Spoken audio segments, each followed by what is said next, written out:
Hello and welcome everyone to another episode of Game Vortex. It's me again, and I apologize. First, I just didn't record any footage because I wanted to get this news out to you as soon as possible and break it down with you as it's happening right now. And I obviously apologize for the echo at the moment. So, today there was apparently a leak about PlayStation 5, which I'm gonna show you this picture right now on the screen so you can kind of join me on this discussion. And in the comments below. So let's break it down. So first, there is basically something that looks like a photo from the presentation, like a PowerPoint presentation that came out talking about PlayStation 5 specifications and selling points.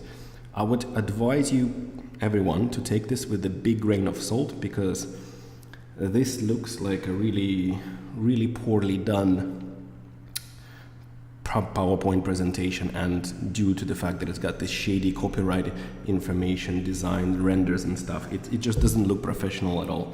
So let's break it down. First of all, we can see on the left side here, which apparently is what the PlayStation 5 is gonna look like, and I think it's all a pile of crock shit because the way it's written, design renders are work in progress, final designs have yet to be approved. This kind of presentations are usually made to developers in a very small group of people, so taking a picture would be nearly impossible there without losing your job or facing some kind of consequence. And as I spoke to one of my sources who works in the Sony UK a long time ago, before the PS4 came out, during the developer presentations they don't really show the design of the console because the developers, quite frankly, don't care about the design of the console. All they do care about is the specifications of the console, and this is where things get even more shadier here. So it's apparently going to run on a custom 7nm 6-core 12 threads AMD APU based on Zen 2 architecture.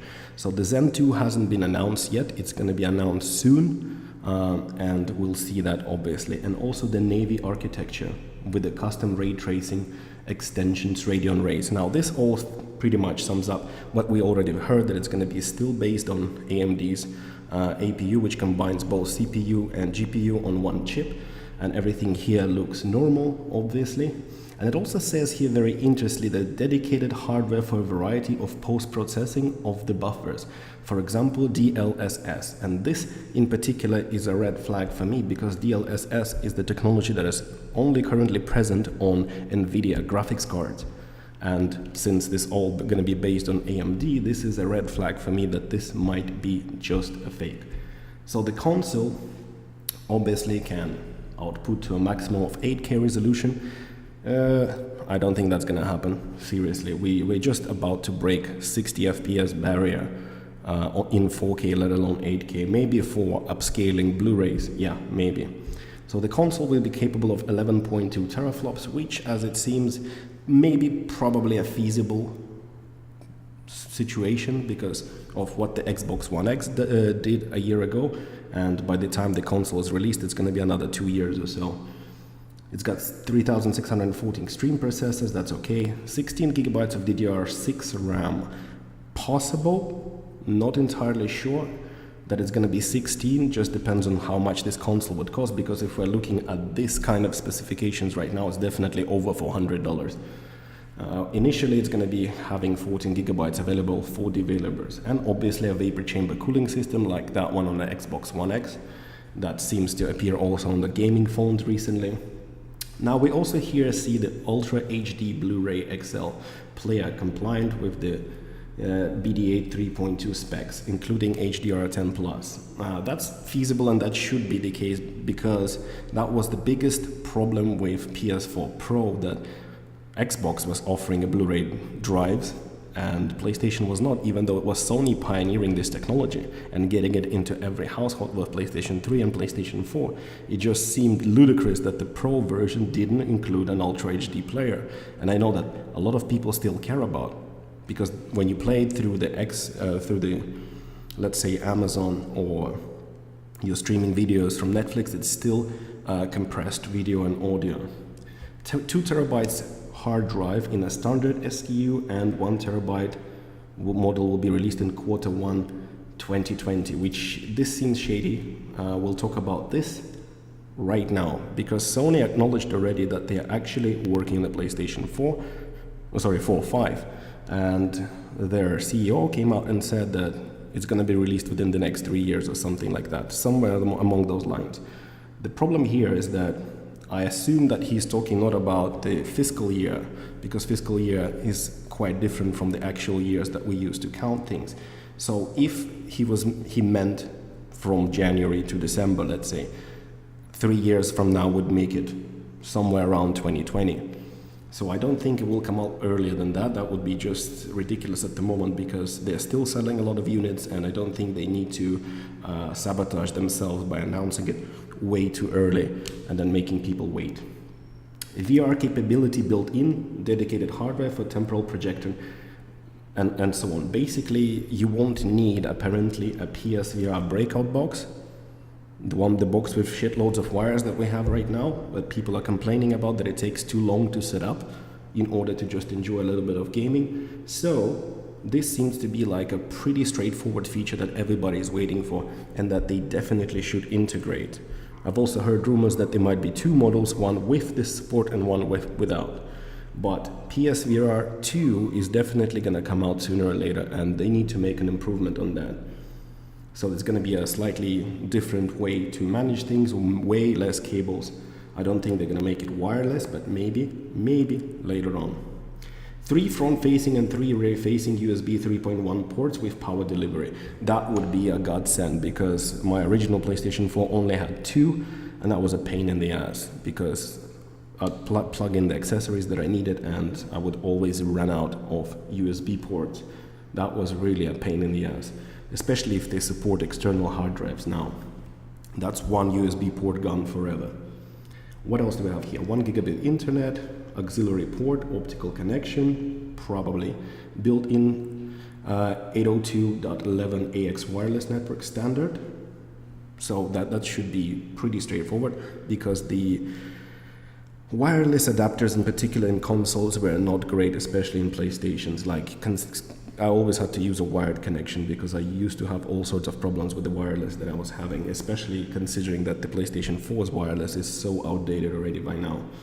A single DualShock 5 controller will be included with the standard SKU, and console is fully compatible with the existing DualShock 4 controllers. I would assume so. It better be compatible, because when we jump from PlayStation 3 to PlayStation 4, the DualShock 3 was not properly compatible with the PlayStation 4, and that was a pain in the ass, because I had 4 of them in the house and I just couldn't use them.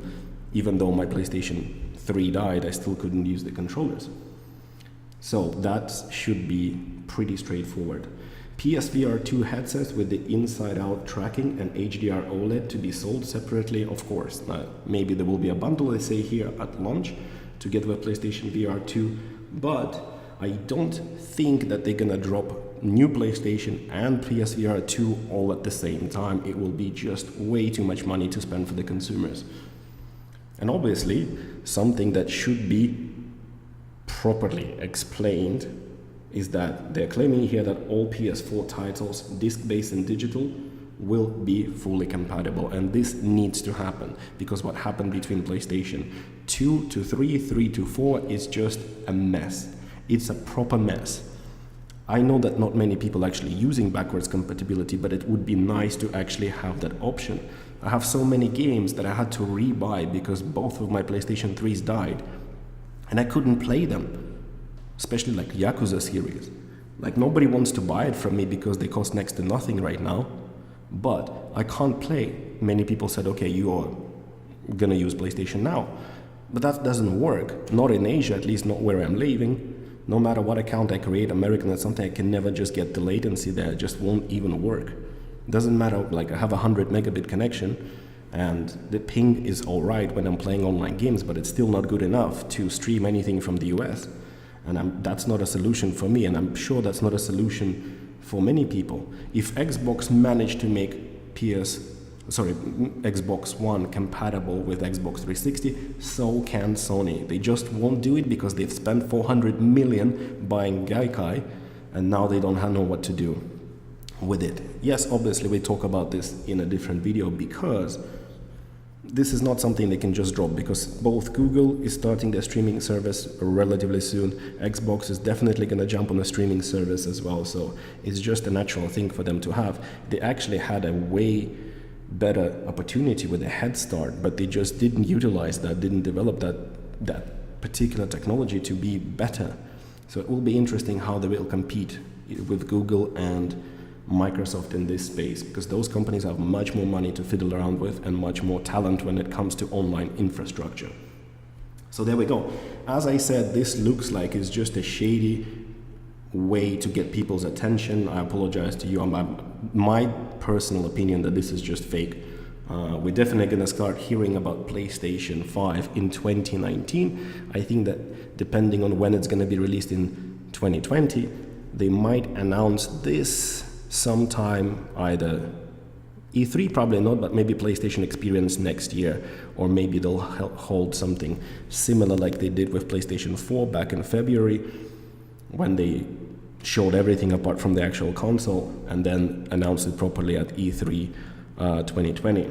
So I want to know what you, everybody, all the dear listeners, think about this whole situation. What do you think about this rumor? What do you think about the specs that you've seen? Are you excited? And when do you want the PlayStation 5 to be released? Are you currently happy with what you get from PlayStation 4 and PlayStation 4 Pro? Or do you think it's time for us to jump to the next generation? Thank you very much for watching again. Leave the comments, like the video, subscribe to this channel, and I'll see you everybody on the next episode of Game Vortex.